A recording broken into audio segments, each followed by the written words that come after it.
예수님을 따르던 제자들은 대부분 시대의 개혁을 바랐습니다.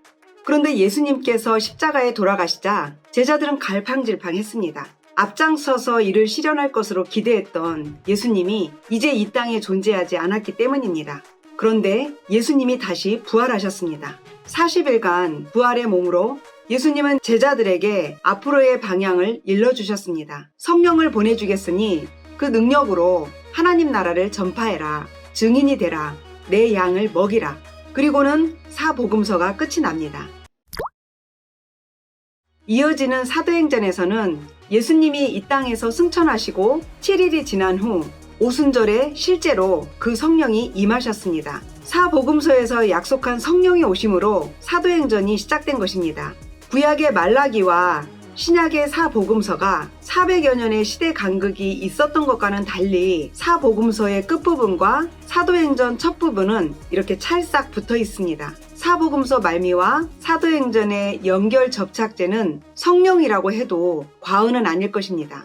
성령의 오심으로 새로운 시대가 열립니다. 사도행전 끝까지 성령님이 이끄십니다. 사도행전에는 성령이라는 용어가 70회 정도 등장합니다. 사도행전 전체를 성령의 활동 결과로 이해합니다. 그래서 사도행전을 성년행전이라고 부르는 학자들도 있습니다.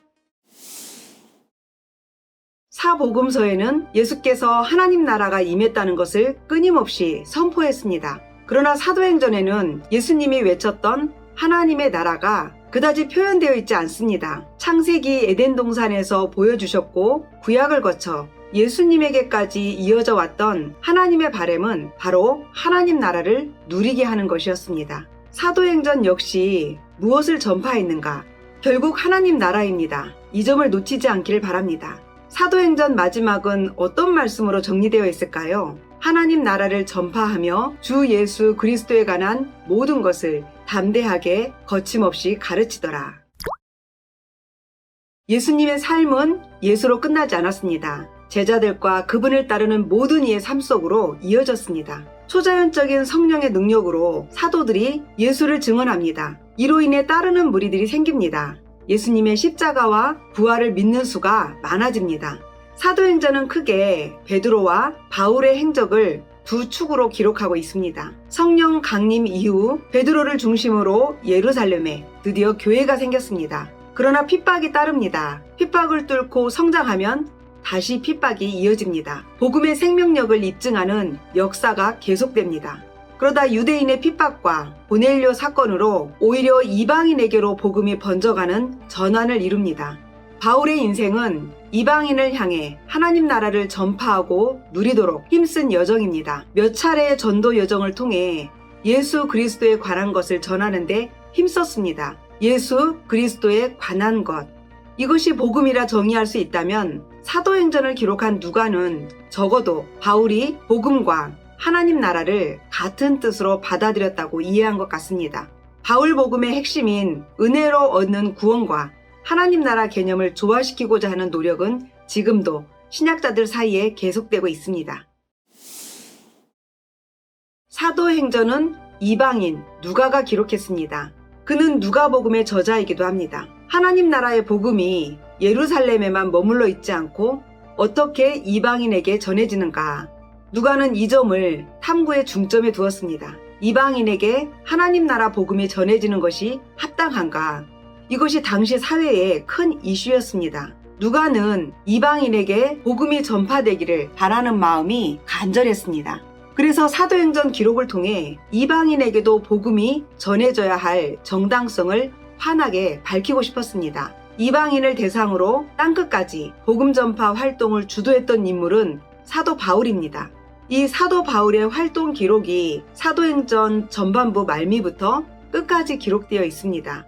예루살렘을 중심으로 한 베드로의 활동 기록보다 이방인을 대상으로 치열하게 활동했던 사도 바울의 기록에 더 많은 분량을 할애한 것도 이 때문이 아닐까 합니다.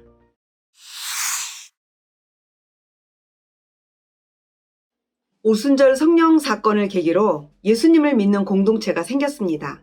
교회가 형성된 것입니다. 주는 그리스도시요 살아계신 하나님의 아들이시니이다. 이 베드로의 고백 위에 교회를 세우실 것이다.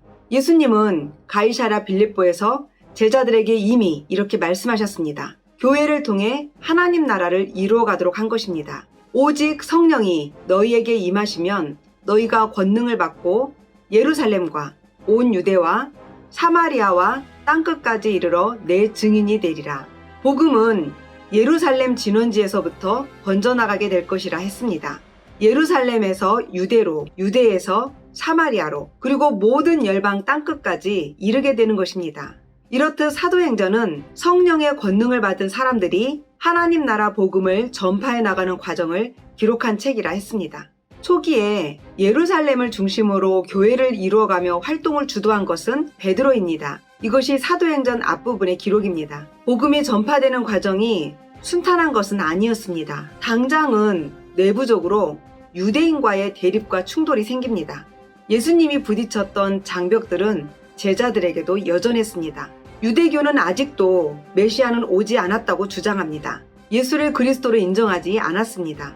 그들은 정치적 통치 권위를 가진 그런 메시아를 기대했습니다. 그래서 메시아로 자칭하는 예수가 하나님을 모독하고 있다고 여겼습니다. 이런 이유로 유대인과의 갈등이 날로 심해집니다. 그러다가 스데반이 이들에 의해 순교를 당하기까지 합니다. 이 사건 후 예루살렘에서 상당수가 핍박의 살벌한 위협을 피해 이방 지역으로 흩어졌습니다. 하지만 이들은 민들레 홀씨처럼 흩어진 그곳에서 복음의 씨앗을 뿌리기 시작했습니다. 그중 빌립은 유대인이 기피했던 사마리아 지역에 하나님 나라를 전파합니다. 예루살렘이 아닌 지역에 교회가 세워집니다. 베드로는 보자기 환상에 순종해서 이달리아의 백부장 고넬료를 만납니다. 유대인인 베드로와 이방인인 고넬료, 이 두 사람은 각각 다른 장소에서 한 성령의 인도하심을 체험합니다. 마침내 이방인 고넬료가 복음을 받아들입니다. 이것 또한 하나의 사건이었습니다. 성령의 능력이 이방인에게도 미친다는 것을 베드로가 체험한 것입니다. 지금까지 복음은 이스라엘, 예루살렘에 갇혀 있었습니다. 이방인에게는 문이 열리지 않았습니다. 그런데 백부장 고넬료가 복음을 받아들이게 된 사건이 일어난 것입니다. 이 사건은 앞으로 이방 지역까지 하나님 나라의 씨앗을 뿌릴 수 있게 된 공적인 전환점이 되었습니다.